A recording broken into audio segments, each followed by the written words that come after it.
नमस्कार दोस्तों, मैं अधिवक्ता राजेश सिंह। आज हम बात करने वाले हैं एक बहुत ही महत्वपूर्ण कानून के बारे में। एविडेंस एक्ट के बेसिक रूल्स क्या हैं? क्या आपको पता है कि कोर्ट में सिर्फ वही बात मानी जाती है जो साबित हो, और उसे साबित करने के लिए एविडेंस रूल्स बहुत जरूरी होते हैं। तो आइए आसान भाषा में समझते हैं। एविडेंस मतलब सबूत, एक्ट माने अधिनियम। हम इसके बारे में समझते हैं कि एविडेंस एक्ट अर्थात सबूत के नियम या सबूत अधिनियम क्या है। आइए हम देखते हैं। सबसे पहले देखते हैं कि एविडेंस एक्ट क्या है। एविडेंस एक्ट क्या है? किसी भी केस के लिए एक महत्वपूर्ण मैटर होता है सबूत। सबूत से ही केस की हार या जीत तय होती है। तो एविडेंस एक्ट क्या है? आइए इसके बारे में संक्षेप से चर्चा कर लेते हैं। यह सन 1872 में लाया गया कानून है। यह कानून बताता है कि कोर्ट में कौन सा सबूत मान्य होगा और कैसे पेश किया जाएगा। यह न्याय प्रक्रिया का बहुत महत्वपूर्ण हिस्सा है। तो यह जो है कानून सन 1872 में लाया गया था। लाया गया कानून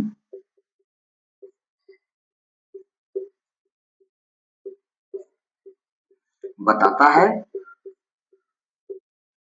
कि कौन सा सबूत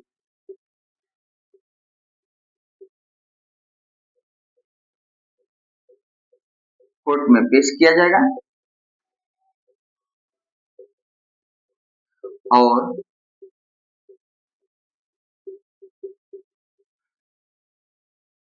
इसकी प्रक्रिया क्या है। यह न्याय प्रक्रिया का बहुत महत्वपूर्ण हिस्सा है। किया जाएगा यह होता है। और दूसरी चीज यह कि एविडेंस एक्ट न्याय प्रक्रिया का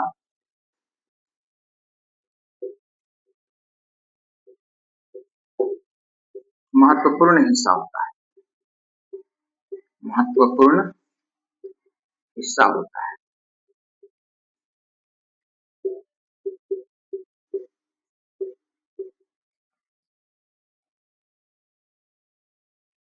चलिए अब हम जानते हैं कि एविडेंस के प्रकार कितने हैं, यानी सबूत के कितने प्रकार हैं। एविडेंस के प्रकार,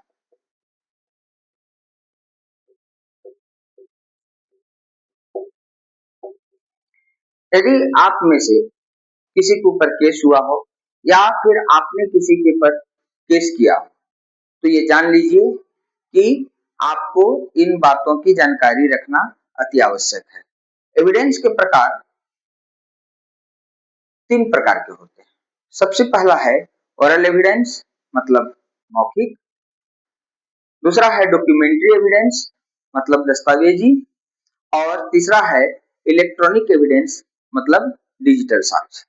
जैसे में क्या क्या होगा ओरल एविडेंस के अंतर्गत। ओरल एविडेंस यानी मौखिक सबूत।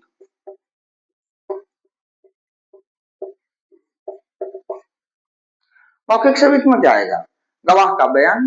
गवाह जो बयान दिया देगा उसे लिखित रूप में फिर कोर्ट में दर्ज किया जाता है। तो यह गवाह के द्वारा दिया गया ओरल एविडेंस कहा जाएगा।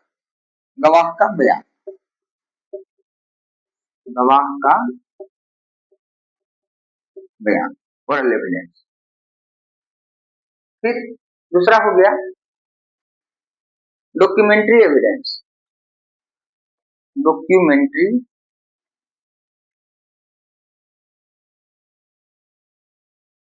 एविडेंस मतलब दस्तावेजी सबूत।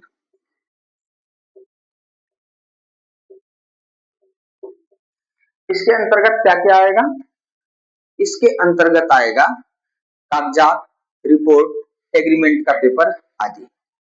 किसी भी प्रकार का कागजात, रिपोर्ट आदि। और तीसरा प्रकार है electronic evidence. Electronic electronic evidence, ये डिजिटल साक्ष्य, डिजिटल सबूत कहिए या साक्ष्य। जैसे में व्हाट्सएप का chat, video recording, call recording आदि। व्हाट्सएप चैट, वीडियो रिकॉर्डिंग या कॉल रिकॉर्डिंग, कॉल रिकॉर्डिंग, ये सारी चीजें आएंगी एविडेंस के प्रकार के अंतर्गत। ओरल एविडेंस, मौखिक सबूत, डॉक्यूमेंट्री एविडेंस, दस्तावेजी सबूत, और इलेक्ट्रॉनिक एविडेंस, डिजिटल सबूत। तो हमने जाना कि एविडेंस के कितने प्रकार हैं। अब आइए देखते हैं कि एविडेंस एक्ट के बेसिक रूल्स क्या है। हम अब महत्वपूर्ण विषय पर चर्चा करने वाले हैं। यह सबूत का सबसे महत्वपूर्ण हिस्सा होता है कि इसके बेसिक रूल्स क्या है। इलेक्ट्रॉनिक एविडेंस के बेसिक रूल्स।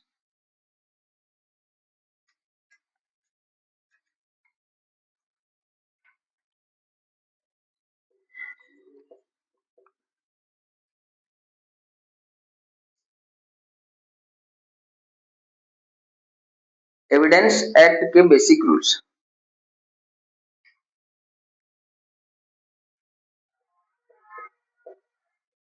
एविडेंस एक्ट के बेसिक अर्थात आधारभूत नियम, बेसिक रूल्स।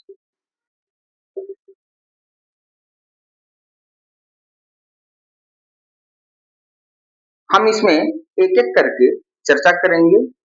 सबसे पहले देखते हैं रिलीवेंसी, यानी संबंधित होना जरूरी है। रिलीवेंसी, रिलीवेंसी का मतलब हो गया संबंधित होना, संबंधित होना यानी मामले से संबंधित होना। ये क्या है? जो सबूत केस से जुड़ा हुआ होगा वही माना जाएगा, अन्यथा अन्य प्रकार का, अन्य मामलों से जुड़ा हुआ या बेवजह का जो इस मामले से कोई मतलब नहीं है वह नहीं माना जाएगा। तो रेलिवेंसी का मतलब हो गया कि जिस केस का सुनवाई हो रहा हो, हियरिंग हो रहा हो, उस सबूत का उस केस से जुड़ा होना आवश्यक होगा। तो सबूत जो सबूत केस से जुड़ा हुआ होगा, जो सबूत केस से जुड़ा होगा वही माना जाएगा, वही माना जाएगा।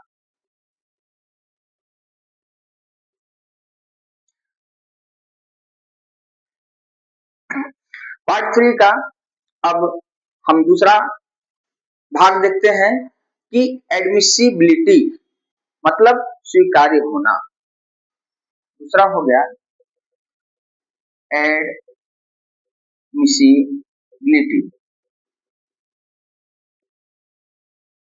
स्वीकार्य होना।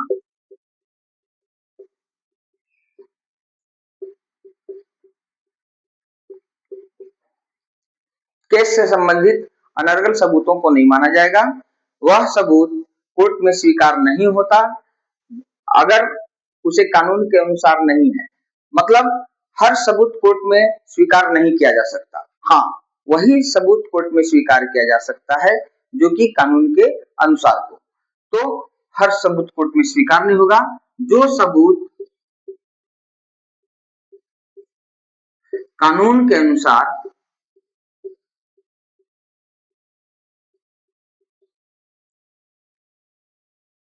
हो उसे ही शामिल किया जाएगा।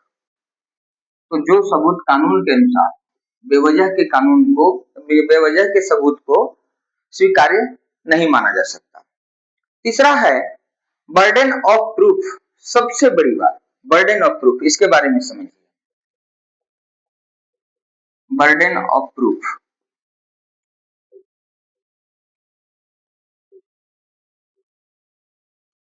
सबूत का भार।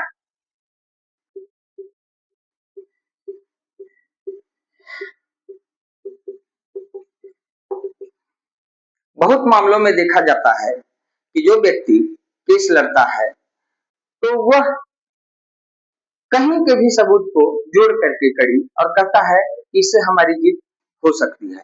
लेकिन यह आप देखिएगा, यह बहुत ही महत्वपूर्ण बात है कि जो आरोप लगाता है उसे साबित भी करने की जिम्मेदारी उसी की होती है।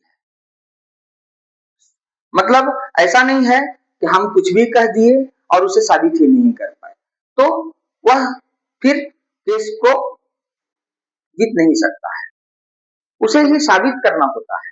तो बर्डन ऑफ प्रूफ इसी को कहते हैं कि जो आरोप लगाता है, सबूत का भार उसी पर होता है कि वह सही या गलत जो भी है सबूत को प्रस्तुत करे।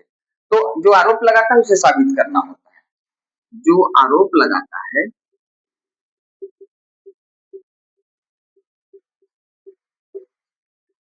उसी पर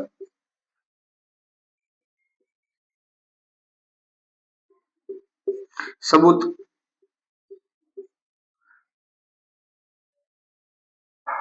को साबित करना होता है, साबित करना होता है।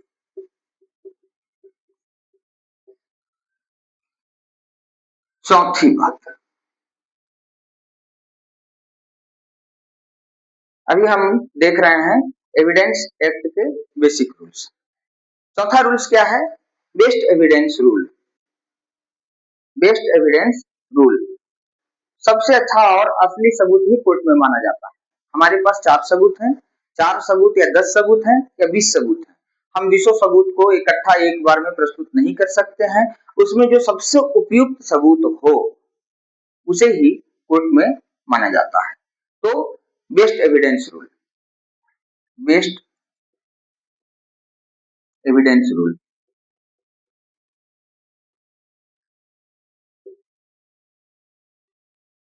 मतलब सबसे अच्छा सबूत का नियम, सबसे अच्छा सबूत का नियम है क्या कि जो सबसे अच्छा हो और असली हो, सबसे अच्छा और असली सबूत को ही सबसे अच्छा और असली सबूत को ही कोर्ट में माना जाता है, कोर्ट में माना जाता है।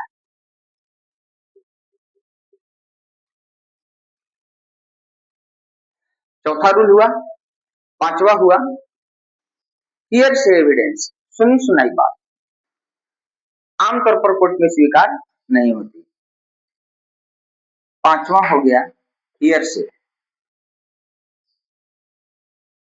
एविडेंस, सुनी सुनाई बात।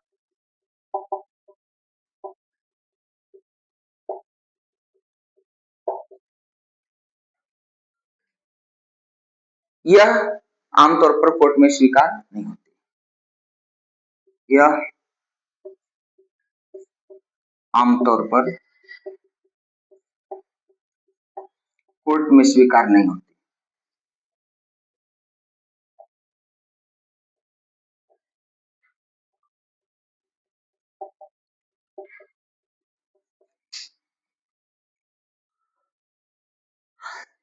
5 रूल्स हम देख चुके हैं अभी तक, अभी 2 रूल्स और हैं, आइए उसके बारे में चर्चा करते हैं।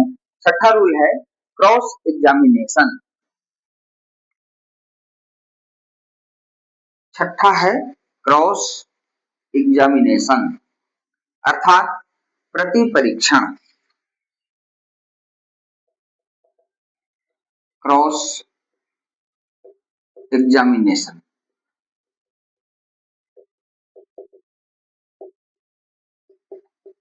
प्रति परीक्षण।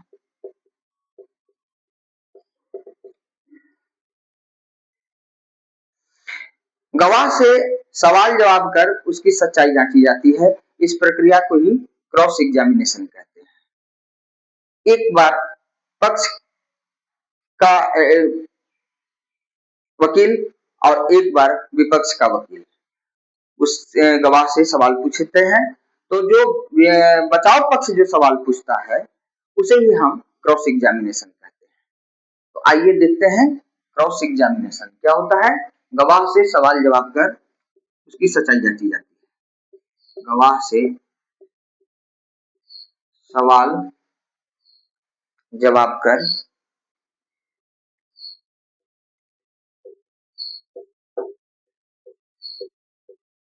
उसकी सच्चाई जांची।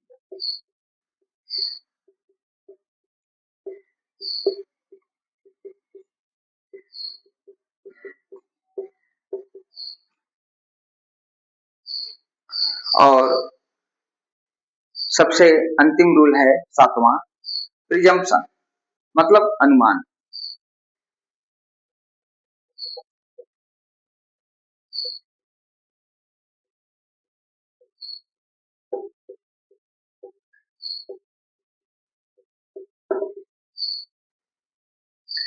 कुछ मामलों में कोर्ट अनुमान भी लगा सकती है।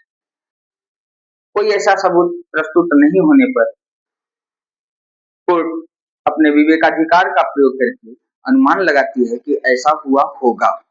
तो इसे ही हम प्रिजम्पशन कहते हैं। कुछ मामलों में कोर्ट अनुमान भी लगा सकता है। कुछ मामलों में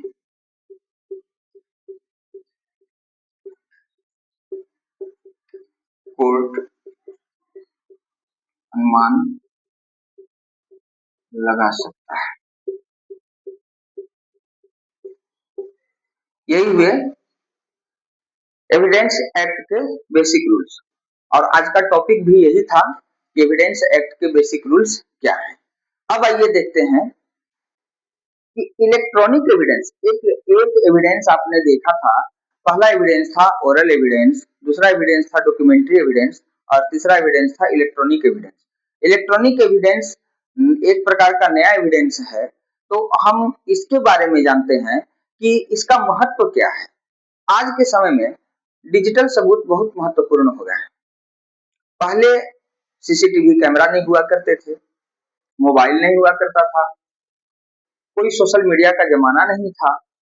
तो जैसे जैसे इनका प्रादुर्भाव हुआ वैसे वैसे इलेक्ट्रॉनिक एविडेंस की आवश्यकता भी महसूस होती है।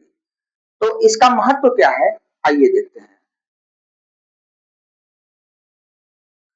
एविडेंस एक्ट में इलेक्ट्रॉनिक एविडेंस का महत्व। इलेक्ट्रॉनिक एविडेंस मतलब डिजिटल साक्ष्य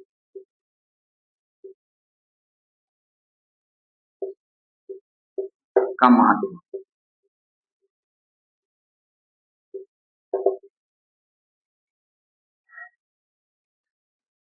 डिजिटल साक्ष्य जो होते हैं वो सब केस को मजबूत बना सकते हैं। सबसे बड़ा महत्व इनका यही है कि ये जैसे में CCTV camera, video recording,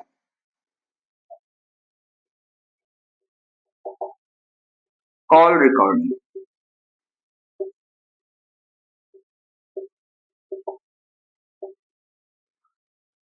WhatsApp chat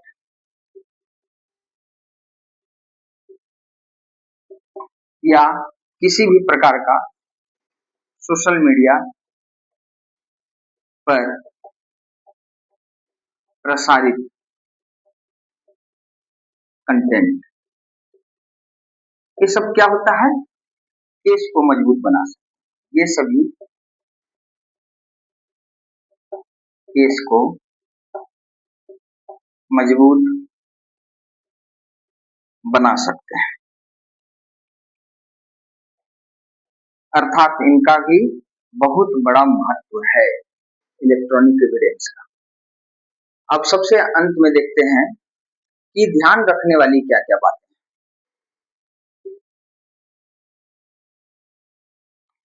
evidence act के अंतर्गत एविडेंस में शामिल होने वाले कंटेंट या एविडेंस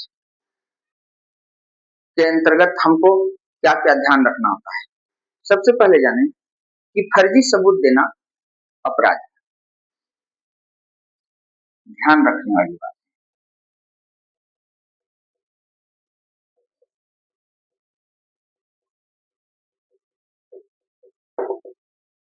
फर्जी सबूत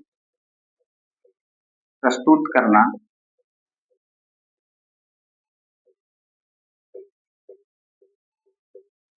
अपराध है।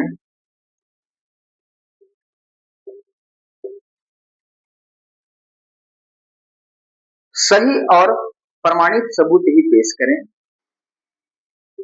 सही और प्रामाणिक सबूत ही पेश करें।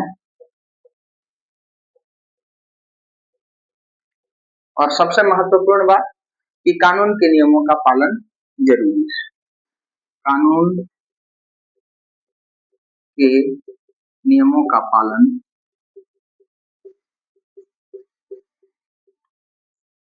जरूरी है। हो गया। तो दोस्तों, एविडेंस एक्ट के बेसिक रूल्स एक बार संक्षेप में हम देख लेते हैं। क्या क्या है? रेलिवेंसी अर्थात प्रासंगिकता, एडमिसिबिलिटी मतलब स्वीकार्यता, बर्डन ऑफ प्रूफ मतलब सबूत का बोझ, क्रॉस एग्जामिनेशन यानी प्रति परीक्षण। तो ये सबसे महत्वपूर्ण बातें हुई। याद रखें, मजबूत सबूत ही केस जिताता है। तो दोस्तों, आज के लिए इतना ही। आप हमें फेसबुक और यूट्यूब पर देखने के लिए राजेश न्याय मित्र लिख करके सर्च करें। हमारा पेज या चैनल खुल जाएगा। आप उसको फॉलो और सब्सक्राइब करना ना भूलें। धन्यवाद।